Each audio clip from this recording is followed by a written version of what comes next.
Okay, ladies and gentlemen, we're going to do a little overview of the Reformation today. You've read a lot of information, a lot about what we're going to talk about in your textbook for homework, but I just want to bring out some of the key points of the Reformation, of some of these different religions that begin. First, we have to go back and let's just take a look at what was happening within the Catholic Church that really sparked the Reformation. You read about how the Catholic Church, the papacy in particular, was beginning to abuse some of its political power, and they were highly involved in many countries, in many governments that had existed at that point in time, and they were becoming more and more powerful. You also read about the idea of simony, this buying and selling of church positions. Popes were criticized for their worldly lives. Most of them had a very large amount of wealth. Some of them fell into immorality, into corruption, financial corruption, political corruption. But probably the most talked about in regards to the Reformation, one of the most talked about abuses was the sale of indulgences. Remember, indulgences was basically a way to buy your way out of purgatory, that between heaven and hell. It was a slip of paper.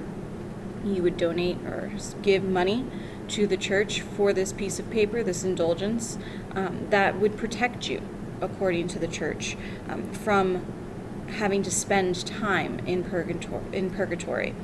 There were people early on who came before the Reformation that spoke out against some of these abuses. John Wycliffe and Jan Hus, you read about, those were two early individuals. Both of them would be condemned. Jan Hus lost his life as a heretic for speaking out against the church at that point in time. But because of these abuses, people begin to question. The Renaissance, the ability to read the spread of the Bible, putting it in the vernacular languages, people having access to that as a result of the printing press, all of these things that you've already learned about and read about, caused more and more people to start questioning some of these practices within the Catholic Church. And that's what leads to, probably we could argue, the most famous individual of the Reformation, the man who sparked the Reformation, and that would be Martin Luther. Right? We know that Martin Luther protested against the sale of indulgences in his 95 Theses. If you recall, Tetzel, who was a priest that was going around from village to village in Germany, the Holy Roman Empire, selling indulgences in order to rebuild St. Peter's Basilica. And Luther spoke out, wrote these 95 Theses, said that the sale of indulgences went against the teachings of Christianity.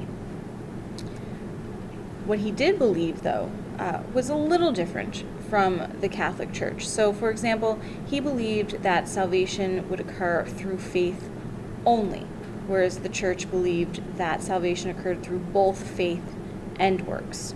He did accept some of the sacraments. He did not see the Pope as the head of the church, but instead individual ministers would be the head of the church. He also believed that the Bible alone is a source of truth, not the Pope, and that people must read and interpret the Bible for themselves. So all of these things combined severely would have reduced the power of the Pope. See, Martin Luther was not looking to break away from the church. The Reformation, you see the word reform in that word. He was looking to reform or change or to correct some of the problems that he saw within the Catholic Church. He had no intentions, at least early on, of creating a whole new religion. But based on what he was teaching and what he believed, it really was inevitable that there would be a new religion created, because there was no way that the Pope would have accepted this severe loss of power. Basically, what Luther was saying was that the Pope was really, truly no longer needed if, of course, the Bible alone is the source of truth, and people themselves must read and interpret the Bible for themselves.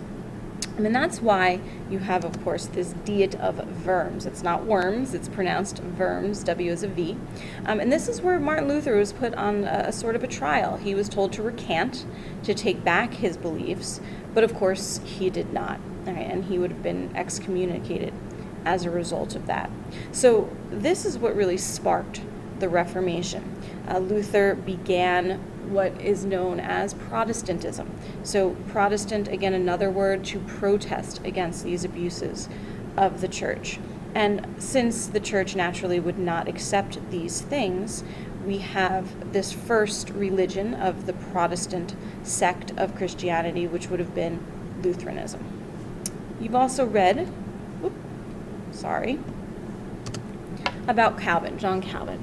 And this is another Protestant sect of Christianity, Calvinism. And he had a lot of different beliefs, even from Luther. One of the biggest, the most important really to distinguish the two of them or separate the two of them is this concept of predestination. And predestination ultimately eliminates the notion or the concept of free will. So people were predestined by God, predetermined by God, who would be saved and who wouldn't be saved. So the question that everyone asks, well, if you are predestined to be saved or to go to hell, why would you do anything good in your life? Why would you even bother? Well, Calvin would have answered that by saying this: everything has been predetermined for you. All of your actions, all of your successes, your failures, and therefore anything you do is an outward symbol of where you are predetermined or predestined to go.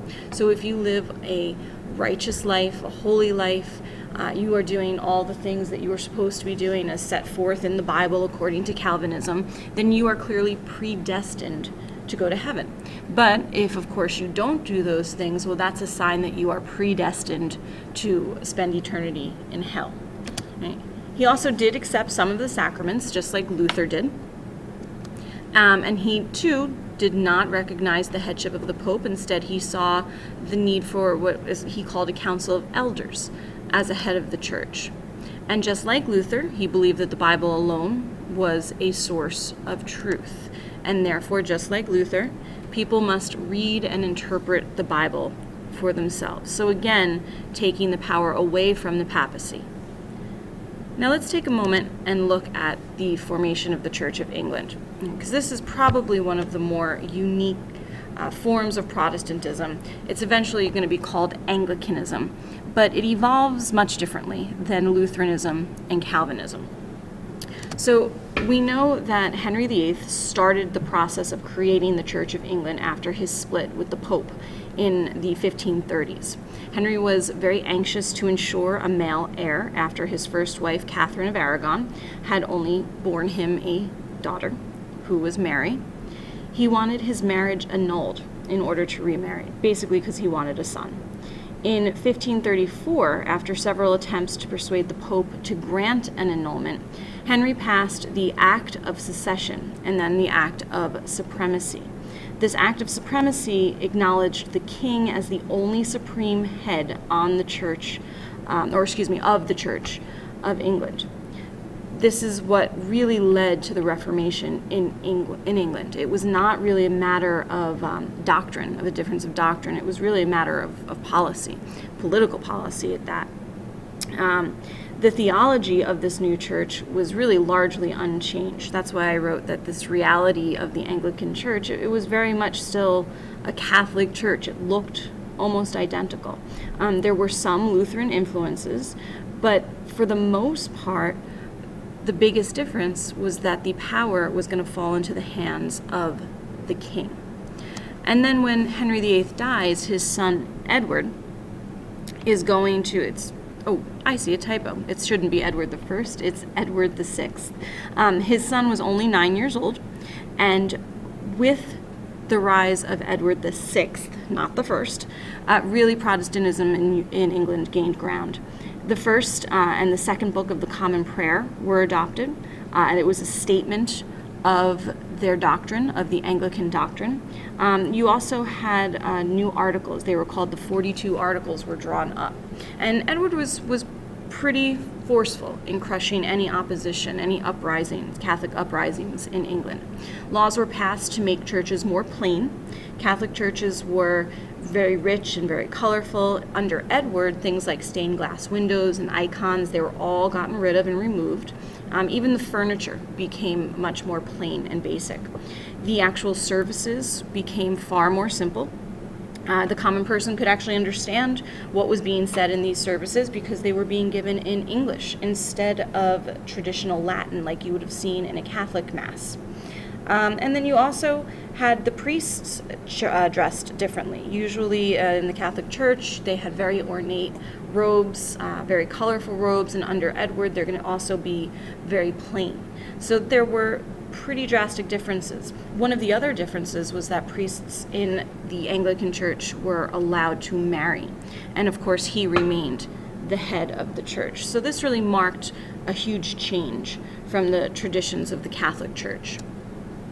Mary, once Edward dies, his half-sister, she is going to replace him as Queen of England. And Mary I was Henry's first child, the daughter again of Catherine.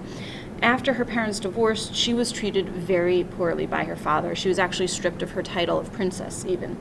Under Mary I, all the measures that had separated the Church of England from Rome or the papacy were completely reversed.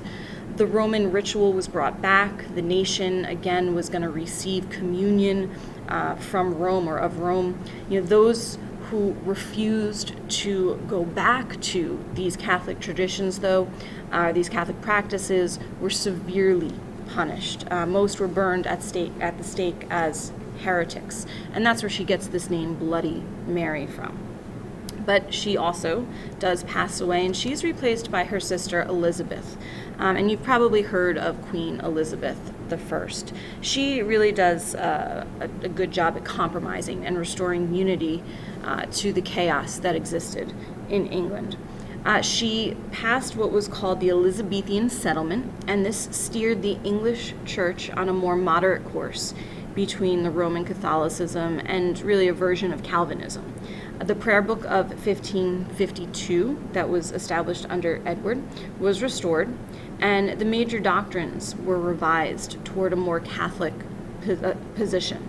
So what you end up seeing is a Protestant church, but with a lot of the Catholic traditions restored to it. But of course, the Act of Supremacy was going to restore the crown as the leader of this church. So she also did not recognize the headship of the Pope. So ultimately, in the long run, the Church of England becomes what we call the Anglican Church, and it is, considered a sect of Protestantism.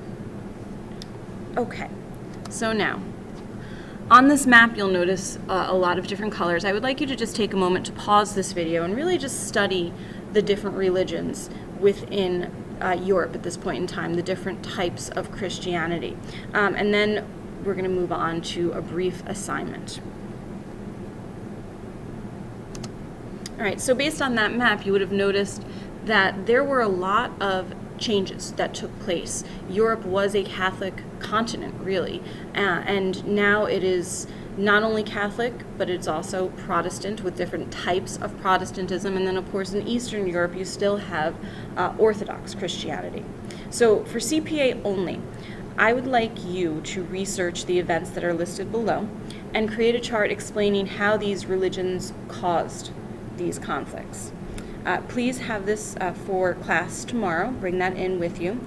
For my advanced classes, we are going to be doing a mock trial that's going to involve these things, and you have a homework assignment in your textbook that, if you look at the website, you'll notice when that is due, that involve these wars of religion.